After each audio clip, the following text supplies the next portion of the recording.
जय श्री कृष्णा। कैसे हैं आप लोग फ्रेंड्स। आज की चर्चा बहुत ही महत्वपूर्ण होने जा रही है, क्योंकि आज हम चर्चा ऐसे ग्रह की करने जा रहे हैं जो सबसे ज़्यादा रहस्यमयी माना जाता है।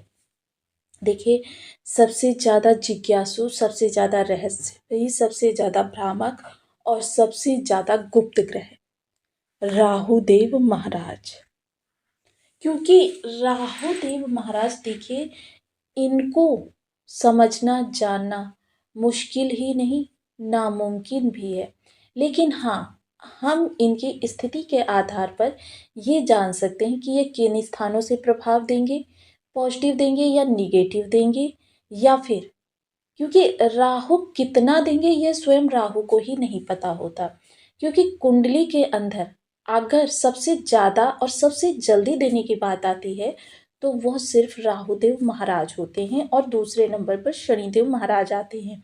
देखिए, शनिदेव महाराज का एक विधान है। शनिदेव महाराज उस तरीके से देते हैं जिस तरीके से सोने की चमक निखरती है। मसलन पहले बहुत ज़्यादा तपाते हैं, व्यक्ति को पहले बहुत ज़्यादा तपाते हैं, क्योंकि सोना जितना तपता है उतना ही निखरता है। उसी तरीके से राहु के शनिदेव महाराज पहले जातक को कष्टों से परिपक्व करते हैं और उसके बाद उसे देने का कार्य करते हैं। लेकिन राहु के साथ ये कोई बाउंडेशन नहीं है। राहु बस आपके लिए अच्छे हो जाए, समझ लीजिए कि आपको धन धान्य से भर देने वाले ग्रह होते हैं राहु। आपने राहु के कारक जीव बिल्ली को देखा होगा। वो दिन में 16 घंटे सोती है और जैसे ही उसकी आंख खुलती है उसको भूख महसूस होती है, या उसको कहीं से भी, क्योंकि बिल्ली जो सोती है ना, उसको नींद में भी ये आभास रहता है कि कोई उस पर वार करने वाला है या नहीं करने वाला है। काफ़ी रिलैक्स आपको दिखाई देगी और जैसे ही उसकी आंख खुलती है उसको भूख महसूस होती है। वो उसी स्थान पर बैठे बैठे तुरंत आकलन कर लेती है किस स्थान से उसकी भूख शांत होगी और वो जाती है 10 मिनट के अंदर अपने शिकार को करके पुनः वापस आ जाती है, फिर सोने लगती है।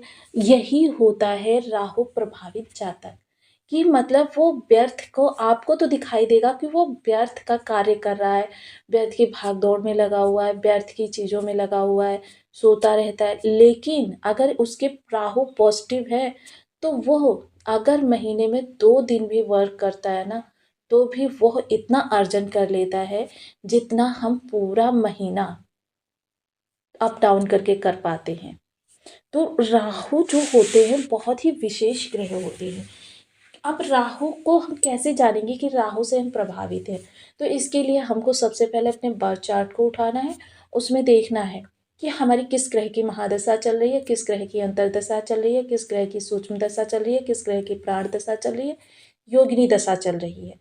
ये सब कुछ देखना है। मोस्टली जो भी ग्रह हमको इफ़ेक्टिव कर रहे होंगे, क्योंकि 5 दशाएँ एक साथ चलती रहती हैं व्यक्ति की, और उनमें से जो महादशा और अंतर्दशा होती है, इनका इफ़ेक्ट हम पर सबसे ज़्यादा पड़ता है। क्योंकि देखिए, महादशा होती है 70% हमारी लाइफ को इफ़ेक्ट करती है, और अंतर्दशा जो होती है वो 20 to 25% हमको इफ़ेक्ट करती है। शेष ये दशाएँ 10% के अंतर्गत आ जाती हैं। अर्थात हमको उस ग्रह पर फोकस करना चाहिए जिन ग्रह की महादशा या अंतर्दशा चल रही हो। अर्थात हम सारी लाइफ की समस्याओं को इधर उधर ढूंढते रहते हैं, लेकिन ये महादशा और अंतर्दशा वाले ग्रहों को सबसे पहले हमको देखना चाहिए, और इन्हीं के प्रभाव व्यक्ति पर सबसे ज़्यादा पड़ते हैं। अब यहाँ पर एक चीज़ और देखनी ज़रूरी होती है कि देखिए, राहु सबसे ज़्यादा रहस्यमयी होते हैं।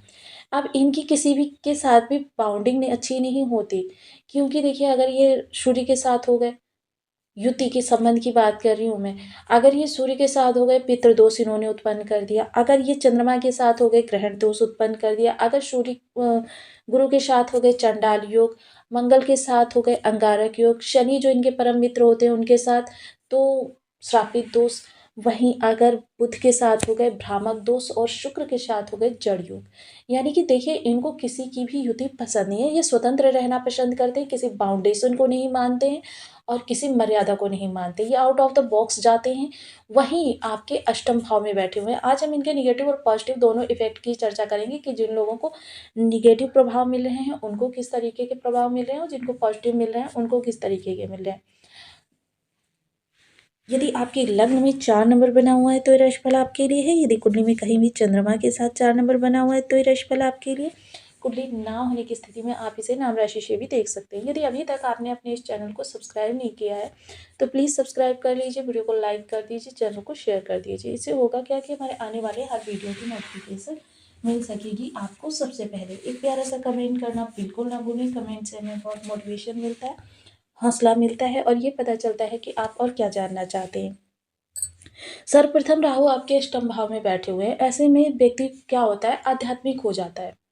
आप आध्यात्मिक हैं तो आपके लिए पॉजिटिव राहु है। अगर आप धर्म से विमुख हैं तो फिर निगेटिव राहु आपके एक्टिवेट है। अगर आप रहस्यों को खोजने में लगे रहते हैं, जैसे कि आप कोई टॉपिक ही ले लीजिए, स्टडी ही कर रहे हैं आप और किसी महायोद्धा की जीवनी, तो उस महायोद्धा से जुड़े हुए हर पहलू को अगर आप जानना चाहते हैं, समझ लीजिए ये आपके पॉजिटिव राहु हैं। लेकिन आपने जितना आपके सामने आया उतना आपने पढ़ लिया और बस इधर उधर कर दिया, तो फिर ये समझ लीजिए निगेटिव राहु एक्टिवेट है।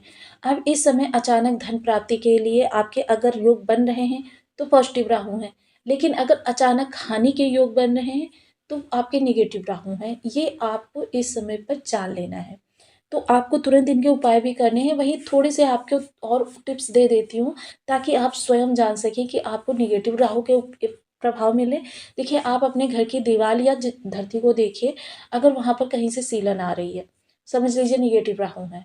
अगर दीवारों में विशेषतः दक्षिण और पश्चिम वाली वॉल में अगर क्रैक्स हैं, निगेटिव राहु है। पानी का जो भी सोर्स है आपका, अगर वो वॉल्स के अंदर से गया हुआ है और वहाँ पर पानी का रिसाव हो रहा है तो समझ लीजिए निगेटिव राहु है। वॉशरूम, उसमें से हमेशा आपके दुर्गंध अगर आती रहती है किसी न किसी प्रकार की, हल्की या तेज, समझ लीजिए निगेटिव राहु है। आपको इस चीज़ का तुरंत उपचार करना है और ये आपके पॉजिटिव राहु में कन्वर्ट हो जाएंगे। वहीं देखिए अनावश्यक खर्च आपके सामने बहुत ज़्यादा आ रहे हैं, निगेटिव राहु। अगर आपका खर्च निवेश में या इन्वेस्टमेंट में हो रहा है तो फिर ये आपके पॉजिटिव राहु हैं। विदेश के कार्य होल्ड पर या पेंडिंग पर लगे हुए हैं, निगेटिव राहु। अगर विदेश के कार्य स्मूथली चल रहे हैं, एक बार में ही हो जा रहे हैं, तो आपके पॉजिटिव राहु। इस चीज़ को ध्यान कर लीजिए। वाणी अनियंत्रित हो रही है, निगेटिव राहु। वाणी कम शब्दों में बहुत ज़्यादा सार लिए हुए शब्द बोलती है, पॉजिटिव राहु। खान पान सात्विक है, सुदृढ़ है, बहुत अच्छा। अगर खान पान भक्ष्य पक्ष से जुड़ा हुआ है या आप गरिष्ठ भोजन करते हैं, दोनों ही स्थितियों में निगेटिव राहु। धन संचयन के योग बढ़ते चले जा रहे हैं, आपके निगेटिव राहु, क्षमा करें पॉजिटिव राहु। अगर धन हानि के योग बने यानी कि संचयन में से निकालकर खर्च करना पड़ रहा है, निगेटिव राहु। घर के लोग बिना कहे एक दूसरे की बात समझ जाते हैं, पॉजिटिव राहु।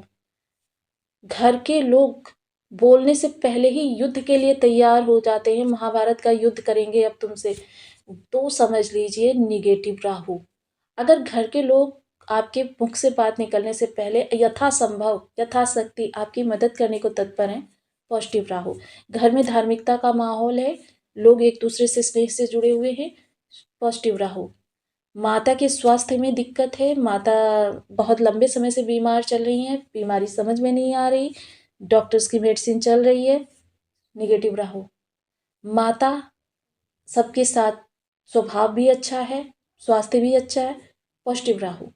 तो ये तो राहु के आज हमने निगेटिव और पॉजिटिव प्रभाव समझे। अब उपाय के लिए सबसे पहले बीज मंत्र ओम राम राहवे नमः। इस बीज मंत्र का 1 माला, 2 माला, 5 माला, 7 माला, 11 माला का जब नियमित अपनी सुविधानुसार करना प्रारंभ करें। धर्म स्थान पर, देखिए धर्म स्थान पर पीपल के वृक्ष के नीचे आपको प्रदोष बेला समाप्त होने के बाद में घृत का एक दीपक लेना है और घृत का दीपक ले जाकर ये आप सायं को शनिवार के दिन 8 से 9 के मध्य में ये क्रिया कर सकते हैं। और उसमें थोड़ी-सी चीनी डालनी है और देखिए विधिवत पूजन करना है। दीपक का कभी भी जलाइए, किसी भी देवी-देवता का जलाइए, विधिवत पूजन अवश्य कीजिए। और वहाँ पर जाकर उस दीपक को जलाना है और प्रार्थना करनी है कि हे शनिदेव, राहु देव को सकारात्मकता प्रदान कीजिए। आपके लिए राहु अच्छे हो जाएँगे।